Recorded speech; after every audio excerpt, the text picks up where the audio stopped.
Sunita Williams ने international space station से पूरे 314 दिनों के बाद धरती पर वापसी की है। बुधवार को सुबह 3:26 पर उनके ड्रैगन कैप्सूल ने अमेरिका के फ्लोरिडा के पास समुद्र में लैंडिंग की। वैसे तो Sunita Williams international space station पर केवल 9 से 14 दिनों के लिए गई थी, लेकिन उनके बोइंग के स्पेसशिप में कुछ खराबी आ गई, जिसके बाद नासा ने इस स्पेसशिप का इस्तेमाल न करने का फैसला किया। जिसके बाद नासा ने एलन मस्क की कंपनी स्पेस एक्स की मदद से सुनीता विलियम्स की वापसी का रास्ता निकाला। इस बीच सवाल उठता है कि क्या 8 दिन के मिशन में 9 महीने बीत जाने पर नासा की ओर से दोनों एस्ट्रोनॉट्स को ओवरटाइम दिया जाएगा? तो आइए जानते हैं कि नासा का सैलरी स्ट्रक्चर क्या कुछ कहता है। आमतौर पर किसी कंपनी में काम करने वाले एम्प्लॉयज को एक्स्ट्रा काम करने के लिए ओवरटाइम का फायदा दिया जाता है, लेकिन क्या एस्ट्रोनॉट्स पर भी ये लागू होता है? दरअसल ये सवाल इसलिए उठ रहा है कि 8 दिन के मिशन पर गए एस्ट्रोनॉट सुनीता विलियम्स और बुच विल्मोर करीब 9 महीने से ज्यादा समय के बाद धरती पर लौट रहे हैं। तो आपको बता दें कि नासा के सैलरी स्ट्रक्चर के मुताबिक नासा सैलरी के मामले में ISS भेजे गए एस्ट्रोनॉट्स को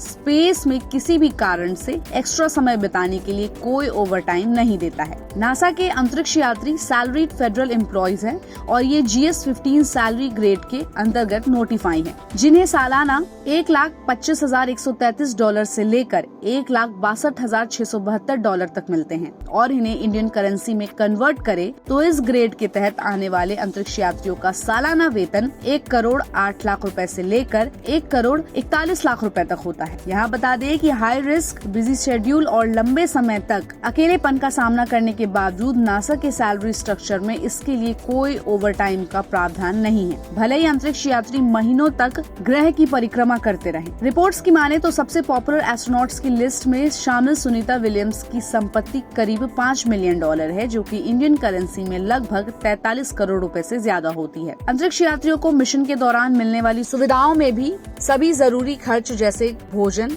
रहना, ट्रांसपोर्ट कवर किए जाते हैं और ये न केवल अंतरिक्ष में जाने पर बल्कि धरती पर ट्रेनिंग के दौरान भी दिए जाते हैं। अगर किसी तरह के एक्स्ट्रा मुआवजे की बात करें तो एकमात्र इंसिडेंटल एक्सपेंसेस के लिए दिया जाता है, जो सिर्फ $4 पर डे का होता है, यानी करीब 347 रुपए प्रतिदिन। इसे सुनीता विलियम्स और बुच विल्मोर के अंतरिक्ष में बिताए गए करीब 300 दिनों के हिसाब से कैलकुलेट करे तो ये 1,04,100 रुपए होते हैं। हालांकि नासा साफ कहता है कि ये अमाउंट पर्सनल खर्चों के लिए होती है और इसे ओवरटाइम सैलरी नहीं कहा जाता है। नासा से रिटायर्ड एक अंतरिक्ष यात्री कैडी कोलमैन अंतरिक्ष में लगभग 6 महीने बिता चुके हैं।